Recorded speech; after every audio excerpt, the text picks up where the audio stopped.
یہودی جو مذہب ہے، نام جو ہے آپ یہودی سنتے ہیں، یہ دراصل حضرت یعقوب علیہ السلام کے 12 بیٹے تھے، ان میں سے بڑے بیٹے کا نام یہودا تھا۔ یعقوب علیہ السلام نبی ہیں اللہ کے، جن کا نام عبرانی زبان میں اسرائیل ہے، اسرائیل۔ ان کے بیٹوں کو بنی اسرائیل کہتے ہیں۔ وہ 12 بیٹے تھے یعقوب علیہ السلام کے، انہی میں سے ایک بڑے بیٹے یہودا تھے، یا بیچ میں کوئی ایک بیٹے کا نام یہودا تھا۔ اسی نام سے جو بھی بنی اسرائیل ہوتا اسے یہودی کہا جانے لگا۔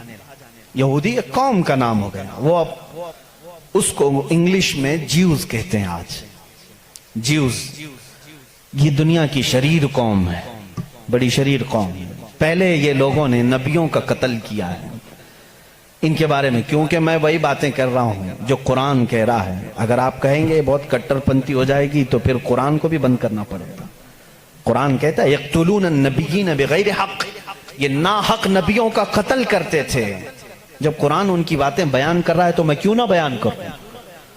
یہ شریر قوم تھے، حق بات کو کبھی تسلیم نہیں کرتے تھے۔ بہرحال زکریا علیہ السلام کے قاتل یہ ہیں، یحییٰ علیہ السلام کے قاتل یہ ہیں، اور عیسیٰ علیہ السلام کو سولی پر چڑھانے کے سارے بندوبست انہی نے کیا۔ یہ بات مجھ سے نہیں، عیسائیوں سے جا کے پوچھ لو، ان سے پوچھنا جیزس کو کون سولی پر چڑھایا تھا، جبکہ ہمارا عقیدہ ہے کہ عیسیٰ علیہ السلام کو سولی نہیں دی گئی۔ ہمارا عقیدہ قرآن سے ثابت ہے، اس پر میں بعد میں گفتگو کرتا ہوں۔ لیکن یہ یہودی قوم بڑی پرانی ہے، یعقوب علیہ السلام سے چل رہی ہے، ٹھیک ہے، کافی پرانی۔ یہ مانتے کس کتاب کو؟ کسی بھی دین کو، کسی بھی مذہب سے ہم کو اگر بات کرنا ہے تو اس کی جو مقدس کتاب ہے اسی سے بات کرنا۔ میں بھی انہی سے بات کروں گا، ہوائی فائرنگ نہیں۔ جو مقدس کتاب تمہارے نزدیک ہے اسی کی باتیں اگر میں رکھتا ہوں۔ یہاں محفل میں اتنا وقت نہیں ہوتا، تھوڑی تھوڑی جھلکیاں میں دے کر کے جاؤں گا تاکہ جو ریسرچ اسکالر ہیں وہ اس کو آگے بڑھائیں اور پھر اپنی تحقیق سے لوگوں کے سامنے یہ باتوں کو لائیں۔ یہودی قوم جس کتاب کو مقدس مانتی ہے وہ تورات ہے، جو موسیٰ علیہ السلام پر نازل ہوئی، اور زبور ہے جو حضرت داؤد علیہ السلام پر نازل ہوئی۔ ان کتابوں کے مجموعے کو آج انگلش میں اولڈ ٹیسٹمنٹ کہا جاتا ہے۔ یہ کتابیں مارکیٹ میں دستیاب ہیں، ان کو کیا کہتے ہیں؟ Old testament. تقریباً اس کتاب میں جو الگ الگ چھوٹی چھوٹی کتابوں کو ملایا گیا ہے 73 کتابوں کا مجموعہ ہے اولڈ ٹیسٹمنٹ۔ جیسے قرآن میں 30 پارے ہیں نا، پہلا پارہ، دوسرا پارہ، تیسرا پارہ، اس طرح سے اس میں پارے سمجھ لیں یا الگ الگ ٹاپکس۔ یہ کتنے ہیں؟ 73 ہیں۔ اس میں بھی ان کا بڑا اختلاف ہے، میں سارے اختلافات نہیں بتا سکتا آج، لیکن قرآن میں سب کا اتفاق ہے، چاہے وہ شیعہ ہو، دیوبندی ہو، وہابی ہو، اہل حدیث ہو، کوئی بھی ہو۔ جو عقیدہ ہم رکھتے ہیں اہل سنت و جماعت کہ قرآن کے 30 پارے ہیں، سب کا اس بات پر اتفاق ہے۔ لیکن اولڈ ٹیسٹمنٹ پر سب کا اتفاق نہیں، ان میں سے کچھ مذہب 73 مانتے ہیں، کچھ 66 مانتے ہیں، 66 مانتے ہیں، کچھ لوگ 27 مانتے ہیں۔ بہرحال اولڈ ٹیسٹمنٹ میں ایک باب ہے جس کو استثناء کہتے ہیں، ایک پارے کا نام ہے، ایک کتاب کا، ایک جز کا، جس کو ڈیوٹرونومی انگلش میں کہتے ہیں۔ اس میں ایک آیت آئی ہے۔ آیت ظاہر سی بات ہے اللہ کی ہے، آیت اللہ کی ہے اور موسیٰ علیہ السلام پر نازل ہو رہی ہے۔